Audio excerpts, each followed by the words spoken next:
काल आमच्या कॉलनीमध्ये नवीन वर्षाची पार्टी झाली. तर तिथून काही नाही, पण मी या पोळ्या घेऊन आले. तिथे प्रोग्राम म्हटलं की तेलाच्या पोळ्या करतात मोठ्या मोठ्या. त्याचे कुटके खूप छान होतात आणि मला फार आवडतात.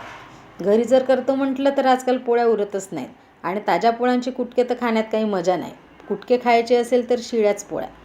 तर मग मी त्या पोळ्या आणल्या, त्या कात्रीने कापून घेतल्या आणि मिक्सरवरून काढून घेतल्या. जाडसर थोडी भरड काढली, कारण एकदम बारीक काही मजा येत नाही खायला.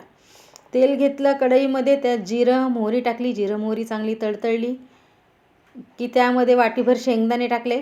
शेंगदाणे मस्त खरपूस असे भाजून घेतले, परतून घेतले. शेंगदाणे खरपूस परतून झाल्यानंतर 5 ते 6 हिरव्या मिरच्या, कांद्याची पात टाकून परतून घेतली. कढीपत्ता टाकला. कढीपत्ता भरपूर टाकला, मला कढीपत्ता भरपूर खूप आवडतो. सगळे जिन्नस छान परतून घेतले. हळद 2 चम्मच घातली. 3 टोमॅटो घातले चिरून बारीक. पोळ्याच्या कुटक्यामध्ये टोमॅटो खूप आवडतात, चांगले लागतात.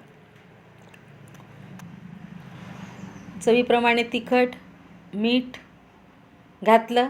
मिरच्या घातल्या तरी पण तिखट, थोड्या चटकदारच कुटके चांगले लागतात आणि तिखट घातल्यामुळे रंगही छान फार सुरेख येतो. सगळे जिन्नस छान परतून घेतले. टोमॅटो छान शिजू दिला. मग थोडंसं सांबार टाकला वरतून. फोडणीमध्ये सांबाराचा सुवास छान लागतो म्हणून. मग ते पोळीचे तुकडे जे मिक्सरमध्ये लावले ते टाकून दिले. परतून घेतलं व्यवस्थित आणि झाकण ठेवून एक झणझणीत वाफ येऊ दिली. झाकण काढलं, छान वाफ आलेली आहे. पोळीचे कुटके तयार आहे.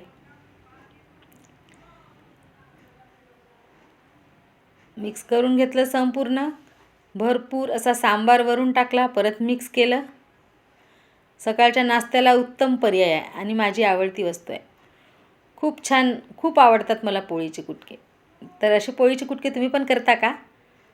तुम्हाला आवडतात का हे नक्की कमेंट करून मला सांगा. आणि माझा हा कुटक्यांचा व्हिडिओ जर आवडला असेल तर नक्की माझ्या व्हिडिओला लाईक करा बरं का. Bye bye. पुन्हा भेटू एक नव्या व्हिडिओसोबत.